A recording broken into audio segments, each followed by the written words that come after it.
Today's guest is an integrative medicine specialist who specializes in using the Hakomi method and internal family systems. She is a retreat facilitator, and she is a dear, dear medicine sister who I had the pleasure of joining and sitting with back when I was in Costa Rica. And she's just an amazing individual. So please welcome Dr. Sarah Foster to the Trip Sitting Podcast.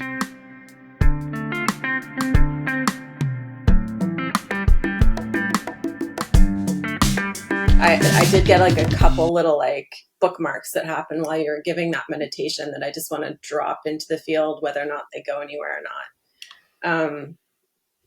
One is on presence.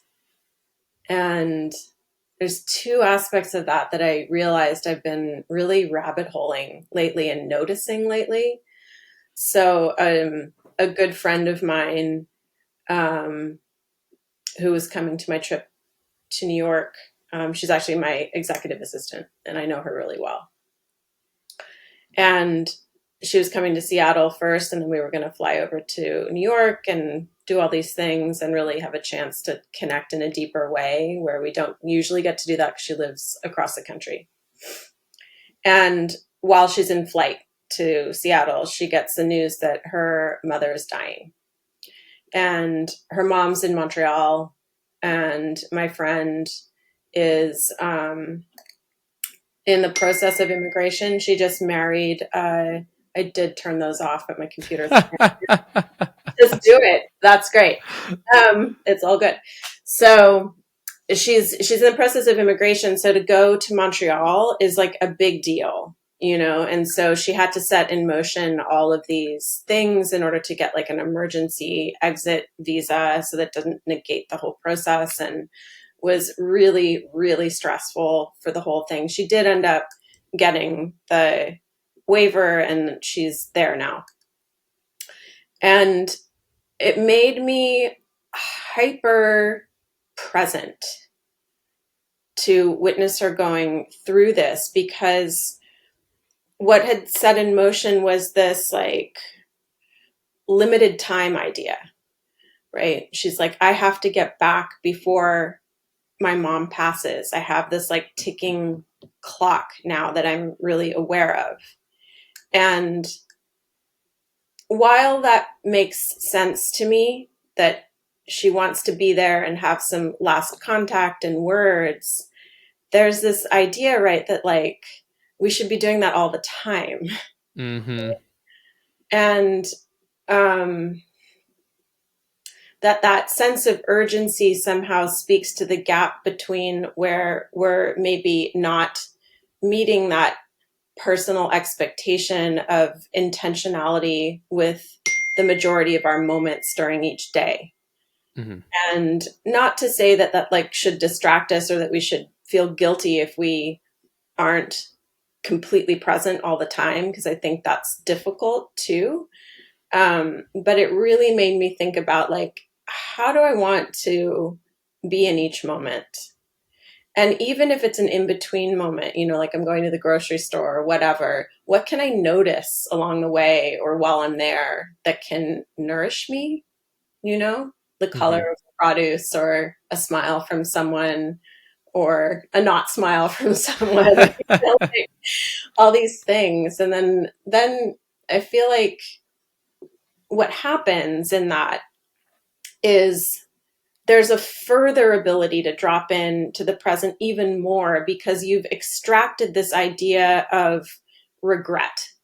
It's like, what if I miss this? What if I go through in this chapter of my life or my whole life and I didn't get to do this thing? That like pulls you into the present or into the future or the past, right? It's either like a regret that you didn't do it or anxiety that you may not. Mm-hmm. And if you kind of like keep being present, those things don't come into play at all anymore. So you can stay more present. Does that make sense? Yeah, 100%. It's I feel like I'm honestly going through something very, very similar. And I think this happens often after deep medicine journeys.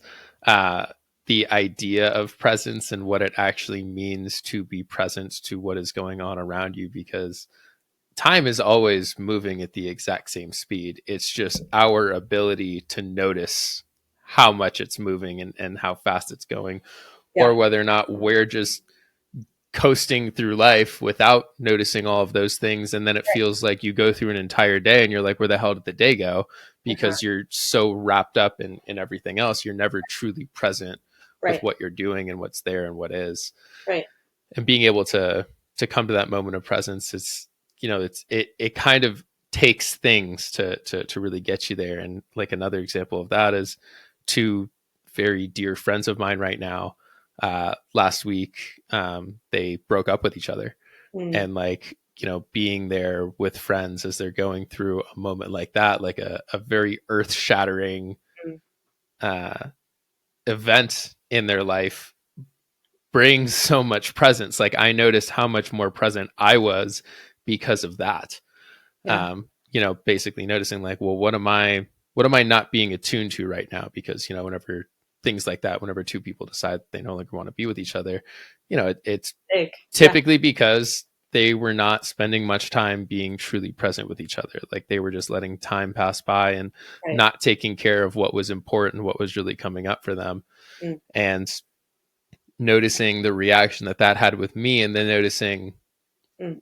in what ways am I doing that, not just with my relationship, but with my with myself, with my relationship to the work that I do, with my relationship to going to the grocery store and being in my car. And Yeah. like, you know, it's like that 20 minutes that I have to drive to get somewhere. Like I can either think of that as dead time and then it just happens and then I'm basically from here and there, or I can use that time and like take a very intentional break and an intentional pause to be like, ah, isn't this nice? For sure. Oh my gosh, absolutely. So two things come up with that for me as well is that if you're really present in that way and you look at each of these moments, whether they're banal or not productive, which we could, that's like whole sidebar, um, is that like you'll get to the end of the day having like really like lived the day, and so those moments aren't going to make you angry, you Mm-hmm. know, because like you were there for them, even if they were pejorative in some way, you know, like just the fact of like being with them is the thing. And like as you're speaking about being with your friends, and really noticing like what they're going through, that it's like hyper attunement, right?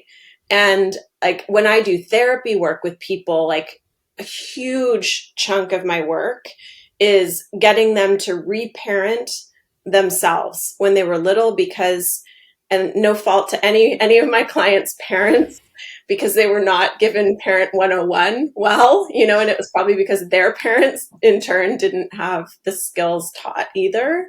But so much of it is about exquisite attunement.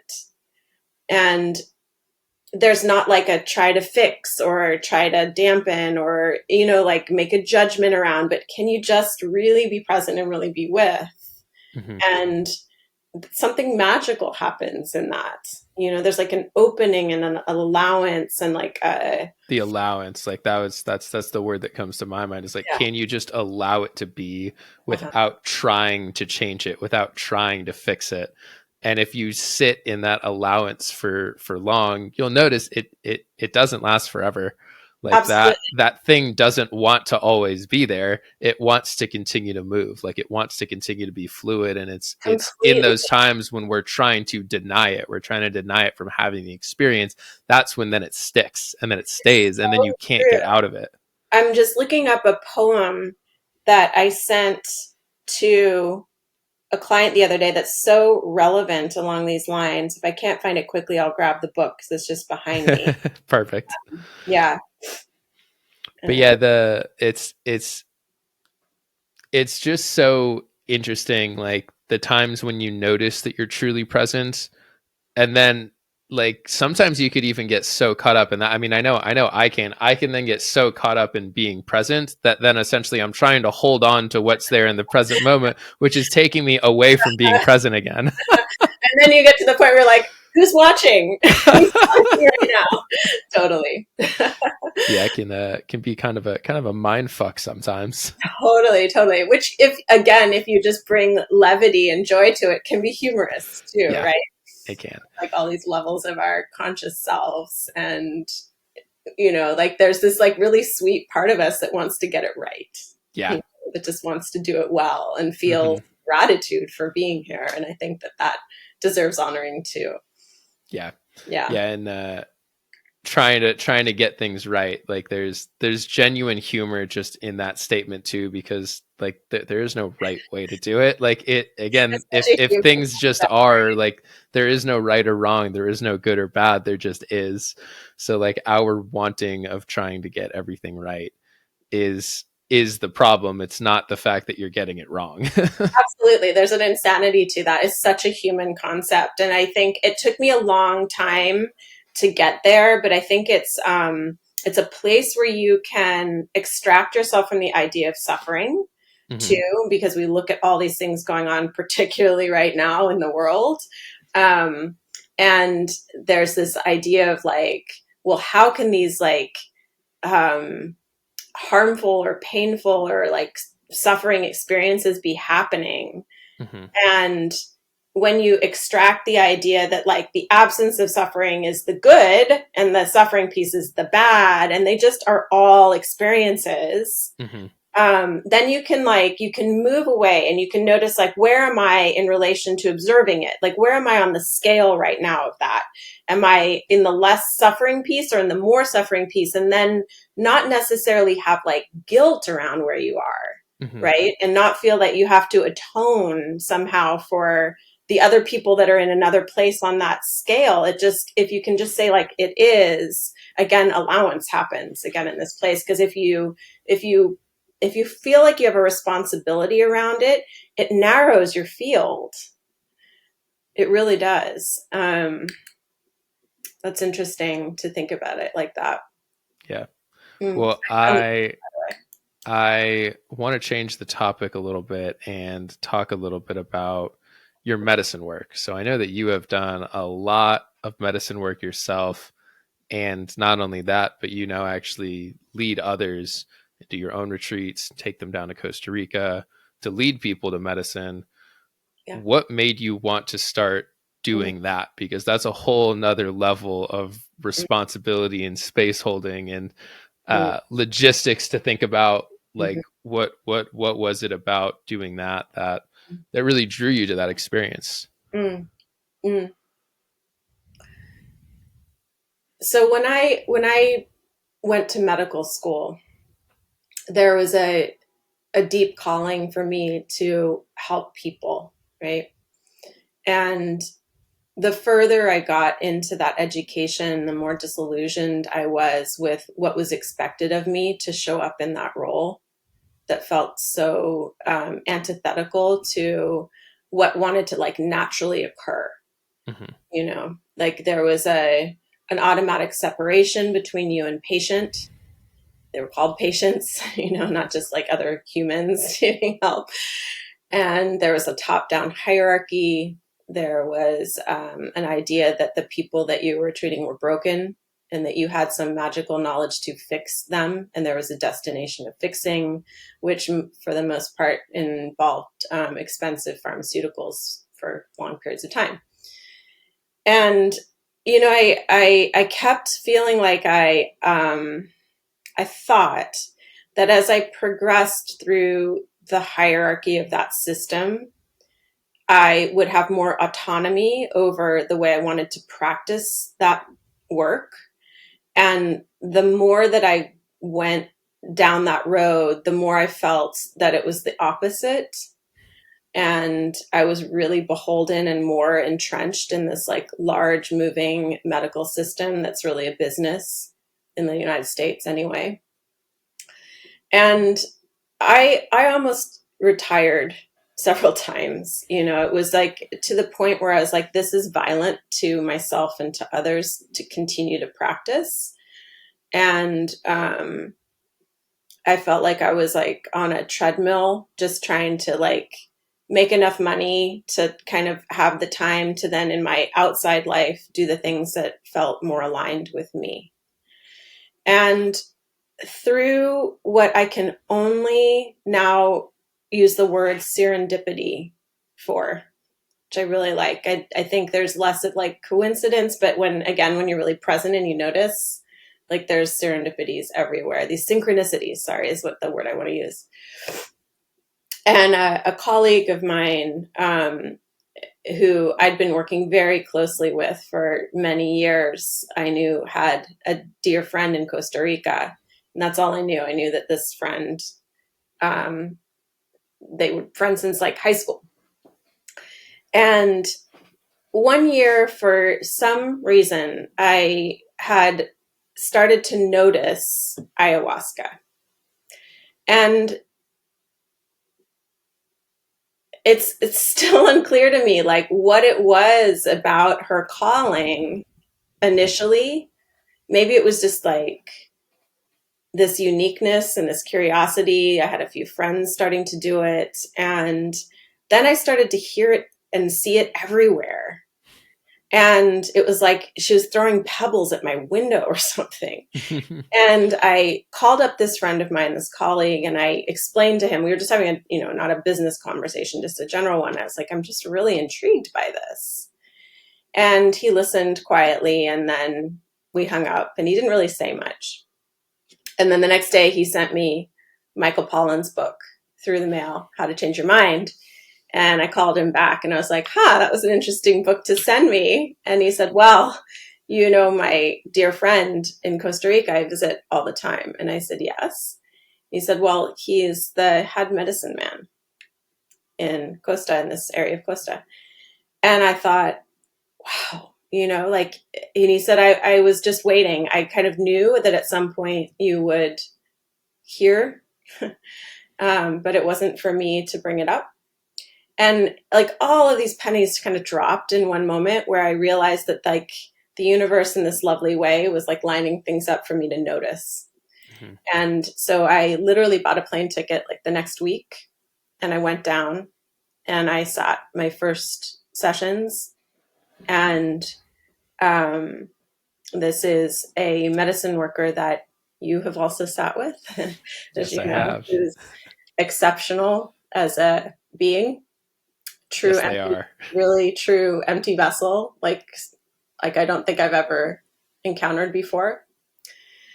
And I did a retreat, and there were 3 journeys. And the third one was in a cave behind the Diamante waterfall, which is an exceptionally high frequency place in the world. I did not get to sit there. I sat in the first 2 just. Well, that's fine, because when you come to my retreat in the spring, we will go. And I'd had these like progressively opening experiences over the first 2 nights, and then we got to the third night, and it was dawn, and the medicine man asked me if I wanted to do rapé, and I said yes. And he took me down to this spot closer to the falls. And up until then, I had not purged. I'd had, like a lot going on, but not like some like huge thing. And so he served me the rapé, and I immediately purged. And I had never had an experience like that of something that I no longer needed within me leaving me completely. And I sat back up, and I could feel this like energy on the right side of my body. And for some reason, for me, my right side symbolizes my female side. I know that's flipped, but I've always just felt that. And I've had the hardest relationship in my world, in my existence, is with my mother. She's a very asleep person, and that's been very frustrating for the period of time that I was also not aware of that and like being like woven into that tapestry, and then the anger, right, of like having not been present and not seen it, and now have to like work out like how do I untangle that, and that it was causing me a lot of suffering, that relationship, like a lot. And it was in some parts that I felt that even perhaps she had steered me into the way that I ended up practicing medicine. And so there was a lot of anger and just a lot. So I sat up and I could feel all this energy on the right side of my body that was clearly about that relationship. And I was facing the medicine worker. We were sitting on a bench and he had a condor feather.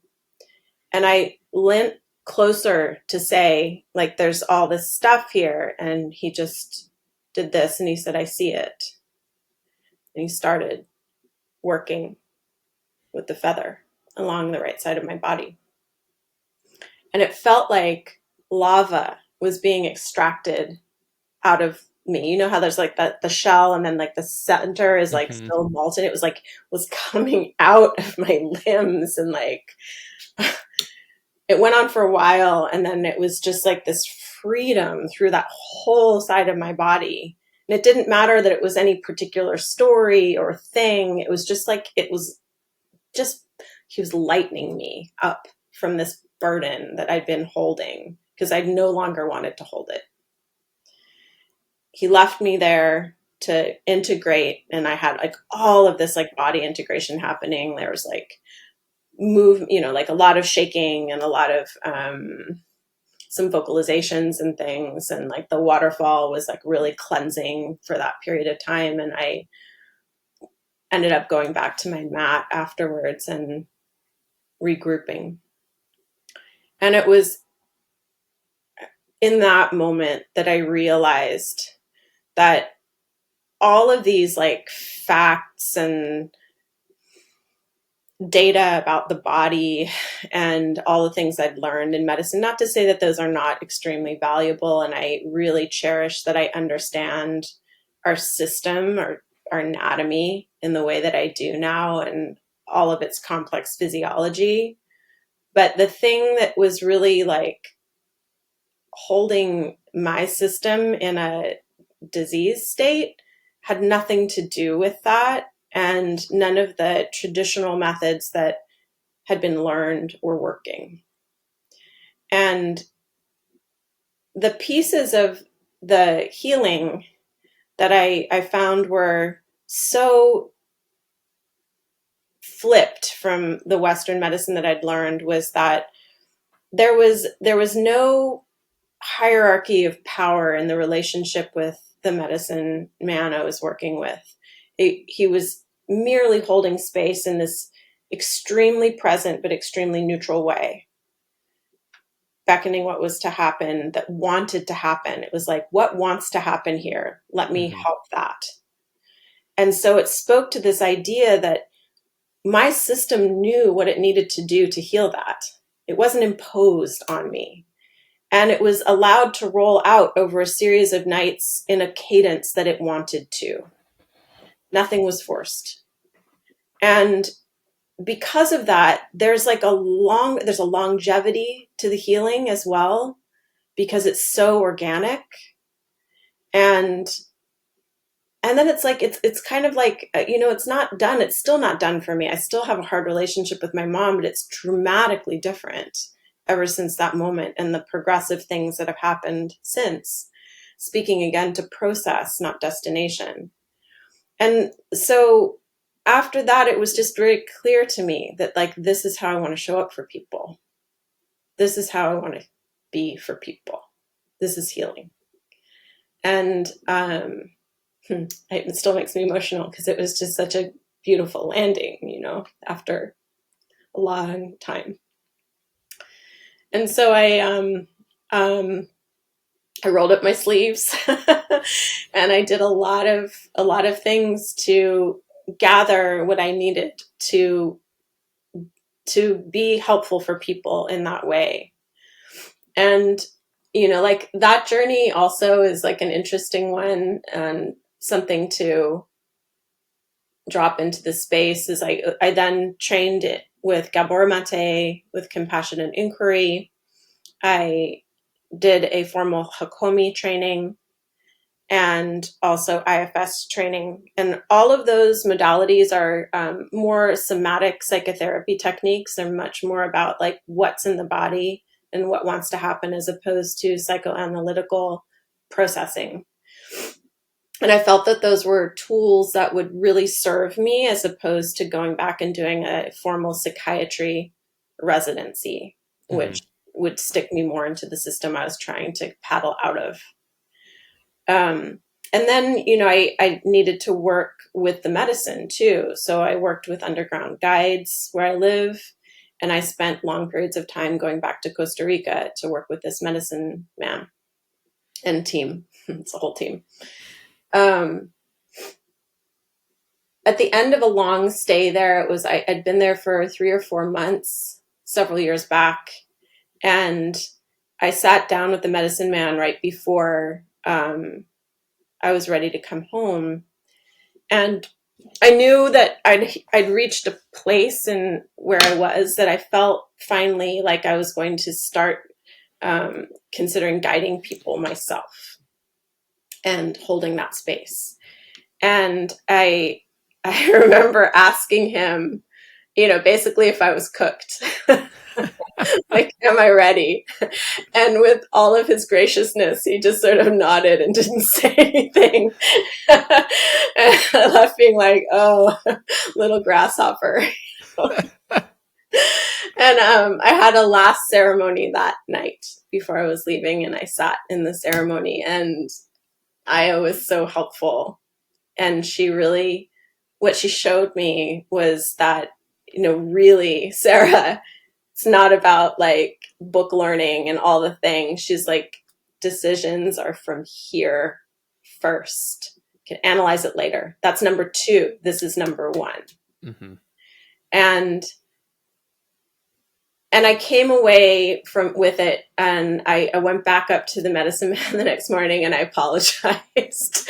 And he's like, it's fine, like, thank you for him. He's like, everything's perfect, like all in its normal, perfect time. There's no all in its perfect wrong. cadence. Like Yeah. I knew Yeah. you'd get there eventually. Yeah, absolutely. Absolutely. With no shaming. Yeah. And, I said to him what I realized last night, and it was probably because of the awareness of what I'd said before in the conversation, that there was like something not aligning there, right? Mm-hmm. About like, am I ready? Is that like I'd gone to Costa Rica with this like hunger to learn and absorb as much as I could, like learn all the different hapes, learn about the temazcal, learn about Aya, learn about the music and the frequency and like, all of it. And I thought, all of these things are bells and whistles. They're just ornaments. And the real training that I've been doing is on myself, and to have like a completely untriggered, grounded nervous system so that I can hold space. Yeah. Wow. That's powerful as hell. And it's been really fun ever since, like really like, and I hold space for people that are in like a lot of suffering, but it's still fun because I can see that their system wants to be balanced. It wants to be in alignment. Like all of our systems want that. Yeah. And are giving us tiny little subtle hints every single day on how we can do that. I think it gets really daunting for people, especially in America, when they realize that there is no quick fix. Like Right. it is a journey. And like that's the issues. We've been fed this idea of, oh, you take the pill, it gets better. You get the surgery, it gets fixed. You do this and then that. Right. Whereas because you have to get back into your life, because if you don't, you fall off the thing, fall off the wagon, and then you're screwed for right? good and all that. Whereas like this is the exact opposite. And it's having to attune your body back to the fact that it's always going to be a process in which there is never any end goal or destination. Wonderful, right? Yeah, you're already in it. Like that Yeah, realization for me, that was one of the most powerful things I love on that. my first journey with ayahuasca, was like the innate sense that there is nothing more I need to do right now to accept myself exactly as I am. I am exactly where I'm supposed to be right now at this moment in time. Right. And where when I came back, it was then easy to kind of get caught up in that, have been like, well, I don't need to do anything, and then so it can be like, okay, cool, so I don't have to do any more work on myself. I can be done. But like, no, like you're perfect right now in this moment. Yes, you have to accept that, but then that needs to get transmuted into growth. Like, we are meant to Right. grow and change. So like, you Absolutely. can't stop that process of Right. being so caught up in right now, because Yeah. I'm exactly who I am right now. Okay, now 1 second has gone by. I'm now a different person. There's now something else that has happened. Like, you have to Exactly. take in Exactly. what's going on in the Yeah. present It's not moment. a call to passivity. Yeah, Hmm. For sure. it's And tough. like, like you speak to something that's like the core of Buddhism is that nothing will stay the same. Yeah. And having Be, to accept that, as you say, is very, very, very difficult in Western culture. Like, I'm not allowed to age. I'm not mhm. allowed to, like, Yeah. all this stuff, right? And also, like, what I've noticed even within my lifetime is the acceleration of the frequency of data coming in and through our systems all the time. And to the point where, like, I'm guilty of it too, because I'm caught in it. I can't completely extract myself from it. I'm continually bombarded by emails. If I cave and I'm on any social media, it's like dopamine, Mhm. dopamine, dopamine, like more puppy videos, please, like, and so we become like our calibration changes in how we feel normalcy, quote Mhm. unquote normalcy. So when I myself ask myself or my clients to slow down, it's very uncomfortable, Yeah. very uncomfortable. They literally get agitated and like Mhm. don't know what to do. Like, I'm supposed to do something. Like, am I supposed to have am I supposed to act, or is there something that's supposed to be acting on me? Yeah. Like, if I have in my playlists, I carve in moments of silence, like minutes of silence.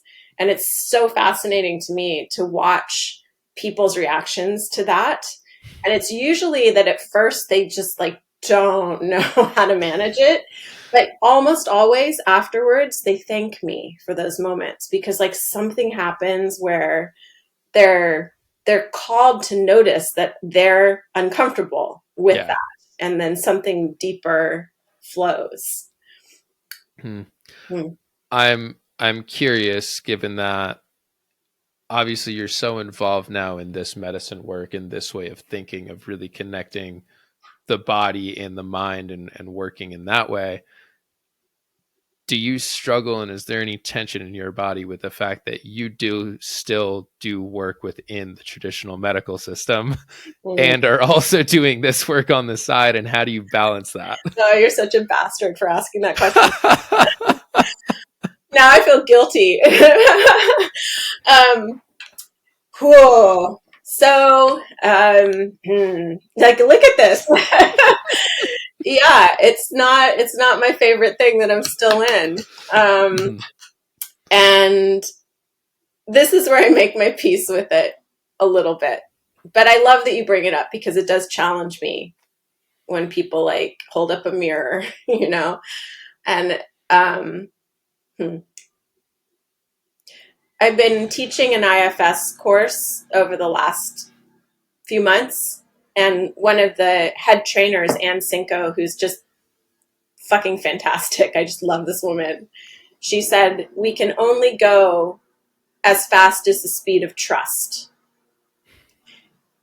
And there's so much in that, meaning trusting all of our parts, all of them, not just like self in IFS language, right? But like the one that's like the productive one, or the one that's really worried about poverty and scarcity, or the one that thinks that you'll lose your status if you walk away from your job and what would people think of you, and the one that's like, I don't think you could like go and live in the jungle forever, you would just, you know, like all of those parts, you can't go faster than they're ready. And no matter how much like you think it your higher self should, it's just not the right game.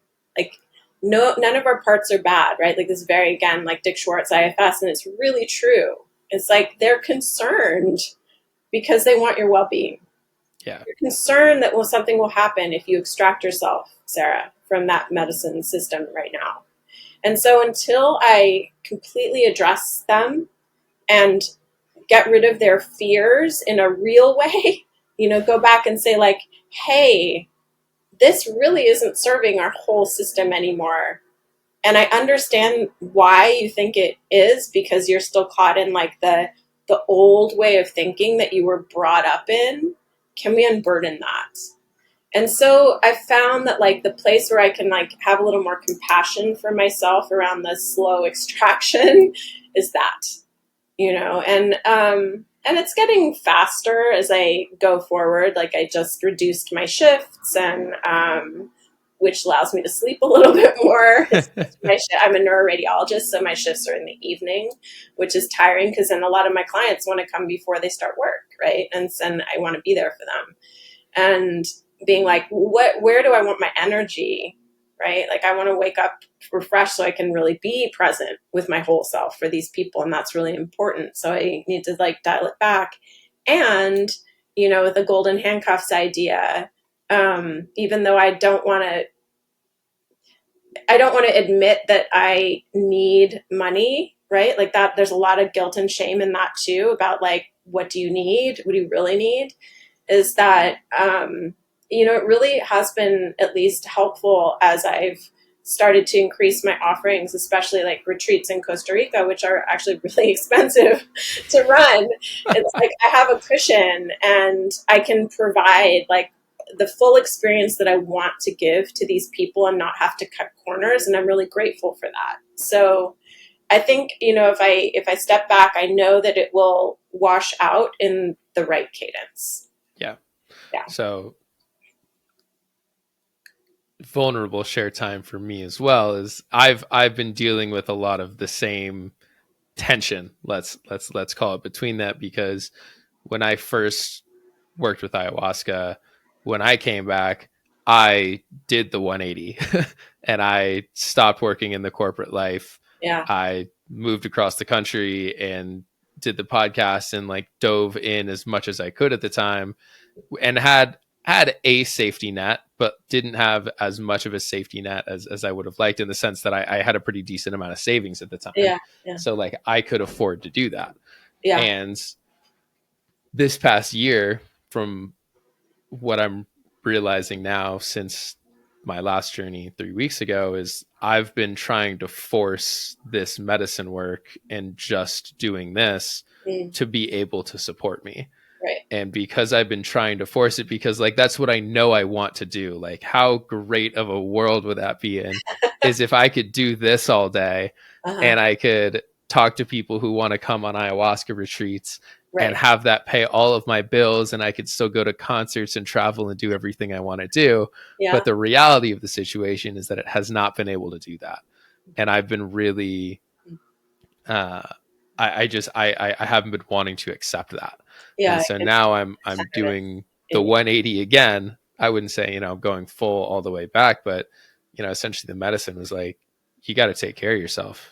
Like you can't just take yourself out of the matrix completely and expect to then still be able to live in the matrix. That's you know, exactly like the medicine worker that we've been speaking about in this podcast, and the only reason I'm not mentioning his name is for his privacy, is he completely extracted himself and his whole family. There's like 1% matrix left, right? Mm-hmm. Like the dude walks around with like 0% on his phone battery most of the time, right? Like, that's been really hard. for him Yeah. and his family and his two teenage children and all of that. Like, because the majority of the world is the matrix still. Yeah. And so, like, to speak to balance, I think that really resonates with me is like, where can I, like, if I'm going to have my foot in both camps, I need to find a balance in both camps that feels okay for me And without. also let that be fluid too, Yes, absolutely. you It know? doesn't have to be a fixed 50-50 or 70-30 or whatever that is. Like, at the moment, can I lean into that? And the other piece is like, Kim, like, as you re-enter the corporate type world, and as I stay in the Western medicine setting as long as I will, is that now there's a distinct difference in the way that I approach it and all the conversations with my colleagues, even if they're not aware of the medicine. Hmm. And I believe that that actually also is therapeutic to the greater system.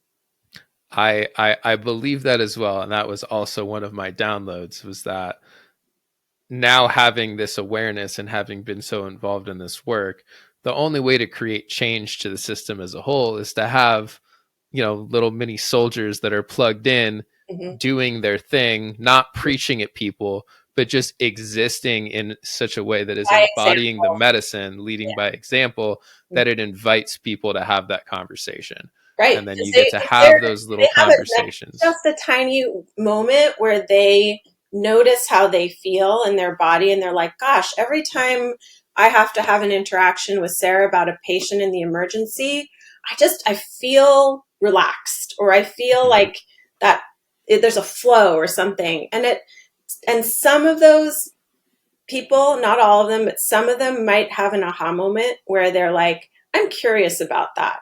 Mhm. And that's going to, not necessarily to the medicine, but like will open them up to looking at other ways of being. And and again, it's like, it speaks to like, you can only go at the speed of trust, right? Like, you have to go at the speed of the slowest Mhm. component always. The quote that keeps repeating in my head, that for whatever reason, like since I've really started to integrate, and is just like, Rome wasn't built in a day. And just realizing that this is a process that is going to take time and it's going to unfold. And I literally repeat that to myself multiple times a day, every day. And it's not even one of those that like I chose, like, oh, I like that. It just keeps on coming up in my head, like, okay, slow down, Yeah. slow down. You don't have to have all the answers Yeah. right now. You get to take your time, and Mm-hmm. like you get to experience all of it and like be present with the whole experience of, like, now I'm applying to jobs again and boy does that suck. And like, but at the same time, I've been feeling so much better. It feels like there's been this weight lifted on my shoulders, Yeah. because I'm not trying to force the thing that's Yeah. not And working what right you now. might find is that in the approach and the ease is that the job that you end up getting might actually feel different too. Yeah. So for sure. I'm open to all of it now, and just knowing that I have that genuine sense of openness Hmm. already feels better. And now it feels like all the other work too is flowing way easier too. It feels like I'm having better conversations with people, better podcasts. Like everything is Exactly. opening up, because I'm allowing things to flow, and accepting, Uh-huh. accepting what is. Absolutely. And like that, I think, is the definition of freedom. Yeah. When we say like we want all beings happy and free, that's the freedom. Yeah. Mm. So in learning these different modalities to help people with, kind of more along the lines of the medicine work, you said IFS, and you said there were a couple other courses that you've done. Yeah. um Hakomi in particular, just huge shout out to Hakomi. what is Hakomi? Let me get, So let's get into Hakomi, that first. yeah, for sure. Hakomi is a somatic psychotherapy methodology, was developed by an individual named Ron Kurtz, who I think was originally from Colorado, if I'm not incorrect. Shout out. And extremely present person, extremely present. And he developed it after he was a therapist, and he'd gone to some conference, and he was doing a demo with one of the participants up on stage, you know how they do, and like everyone's watching whatever. And he totally zoned out, completely zoned out, didn't listen to a word this person was saying, but was attuned to them, was still like with them, but like his brain was like not listening to the thing, right? And so this person finished their story, and he was like, oh fuck. And what happened next was he started to work with them from what he was experiencing in his body from witnessing this person, because their attunement was so high. And he realized that like, and they had this beautiful session, like beautiful session. And he realized like, oh, the power of all of this is in like, it doesn't matter what our story, we can have a million different stories as humans, but it boils down to these like core experiences of like belonging, love, like acceptance, no shame, like, you know, like these neighborhoods of territories. And if we can be with people and really with them in those core states, there's a lot of healing that can happen. And so he developed the system from there. So it's really about refining how to be with another. And I feel like that skill has served me so well with IFS. As IFS is like the scaffolding of like what our internal systems are like. We have all these characters, all these parts, like, you know, Inside Out, part 1 and part 2 movies. And we have relationships with them or don't.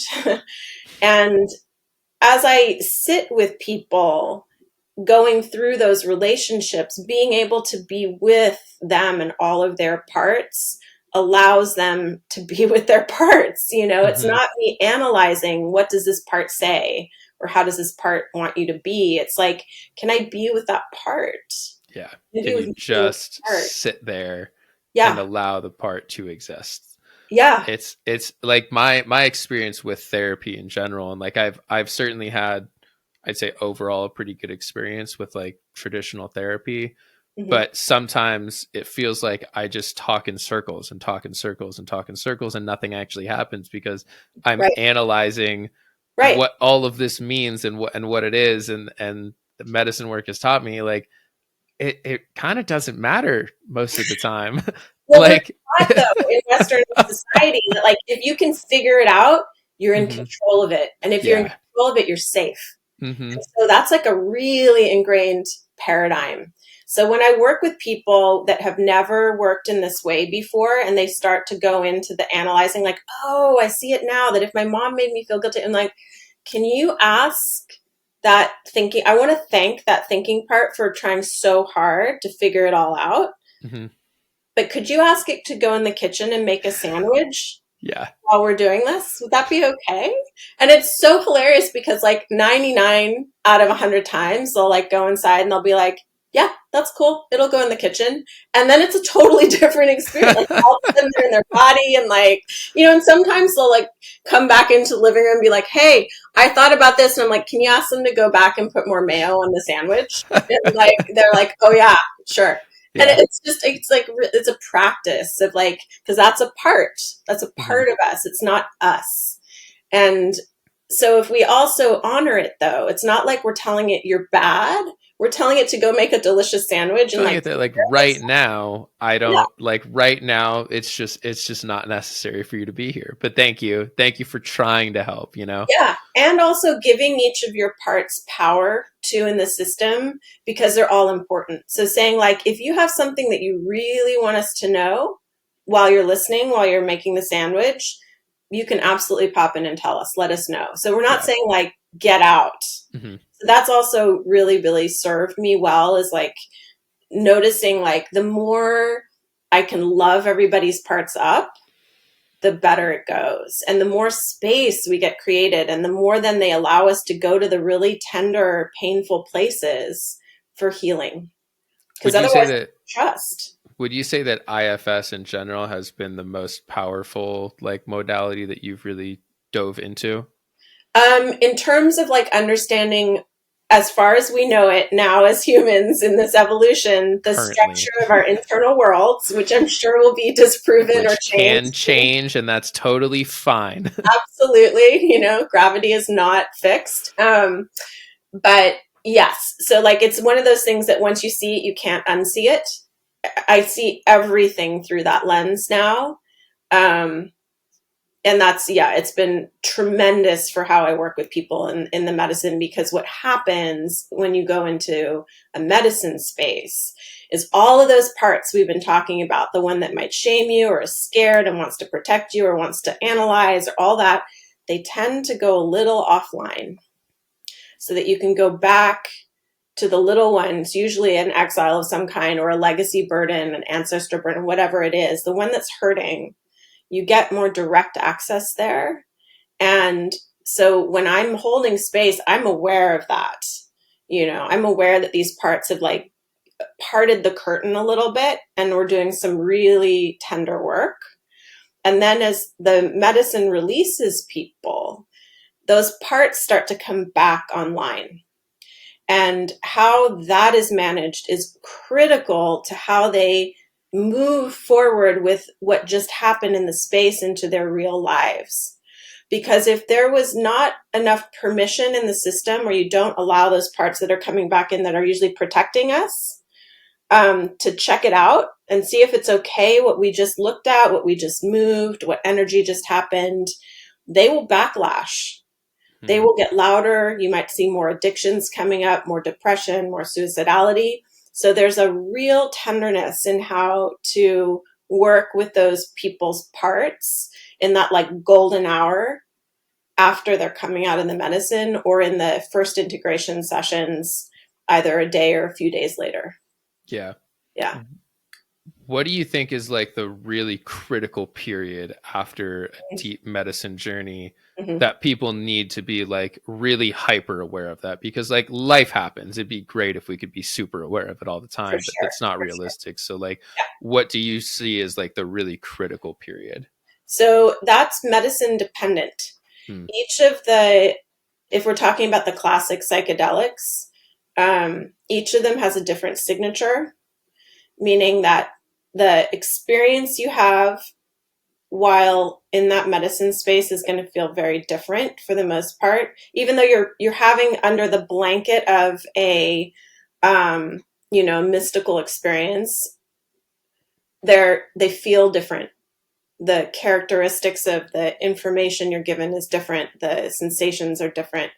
And the period, and this is me putting my science hat back on a little bit, from how we're starting to analyze what's actually happening on a biochemical and a physical level in terms of people talking about neuroplasticity, right? Like, where are we forming new synaptic connections? Where are we altering some of the biochemistry so that those connections can form and solidify in a different way than what was previously happening?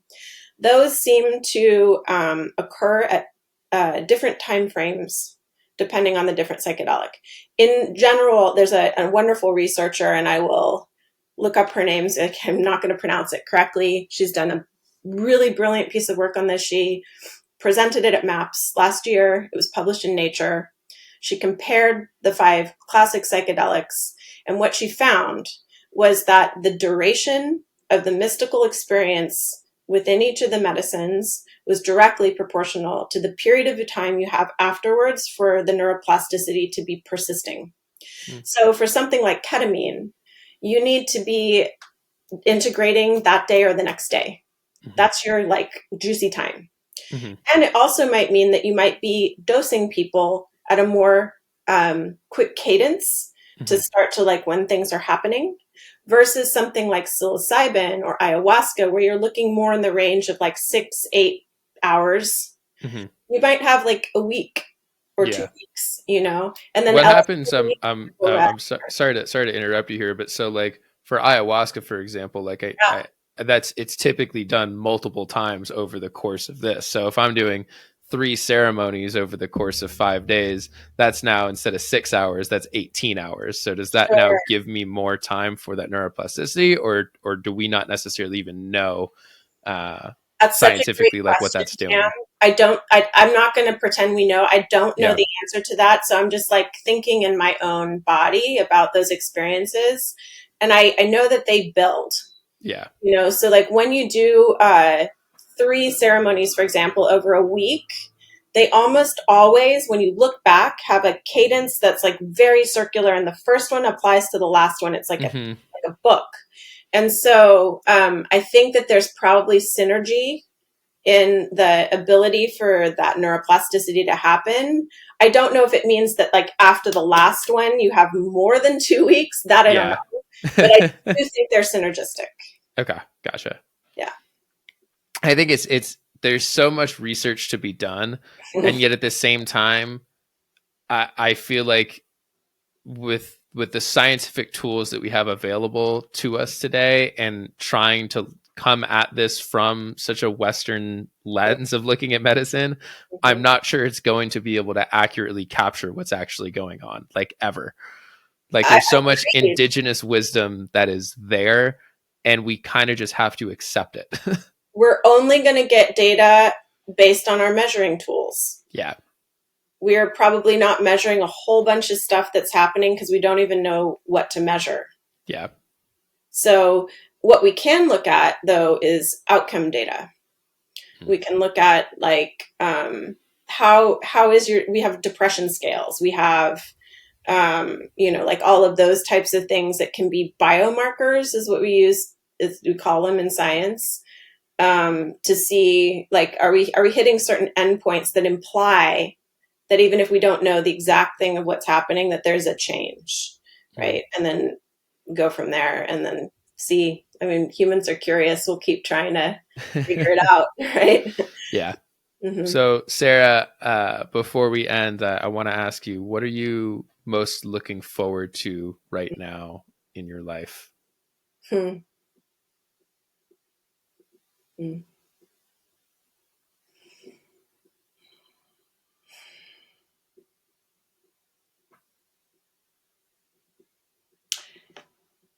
In the immediacy of my life, just squeezing every little last bit out of the end of summer in Seattle because it's beautiful. It's the magic time to be in the mountains and be around trees and water. And in a slightly larger lens, continuing to structure my existence so that I can spend more time working with people in a way that I'd like. And as we've spoken to in this podcast, continuing to find the balance of what that is so that there's some ease in that, as it still feels a little bit like an exhausting rat race right now. But I know that, the more intentionality I put into that, um, we manifest our realities. Yeah. Right. And I know also too, you do have a retreat that you just recently announced that's coming up next year. I do. I actually will have 2 in the spring. One is in the last week of January, and the other one's the last week of April. They're both held in Dominical in Costa Rica in the south of the country. I will not serve the medicine. I'm bringing people to work with decades of practice of medicine workers there, a whole wonderful team. The same medicine man we've been speaking so highly about throughout this podcast. Correct. And I do integration work with everyone that comes before, during, and after. The retreats are heavily catered towards integration. I think that's exceedingly important. And that's things like yoga, sound journeys, acupuncture, massage, art projects, all of it. The retreats are 10 days. They're a little bit longer, again, because I'm really emphasizing the integration. I think it's really critical before people come back to the matrix. Mm-hmm. Yeah. And they can find out more of that on my website, which I'm sure you'll put in the show notes. Absolutely. Well, Sarah, thank you so much for coming on the podcast and sharing your wisdom and your knowledge with everybody. So much gratitude and also so much love. Same. I'm so honored that you asked, and feel really blessed that we have crossed paths in this life.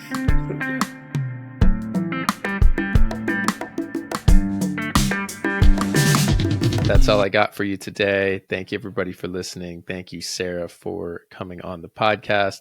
Make sure that you're following us on social media at _trip_sitting_. Make sure that you are also following my Substack, which is just called Trip Sitting. If you were to go on Substack and check that out. And then if you want to get in touch with me, shoot me a DM or send me an email at tripsittingblog@gmail.com. That's it. We'll see you next episode.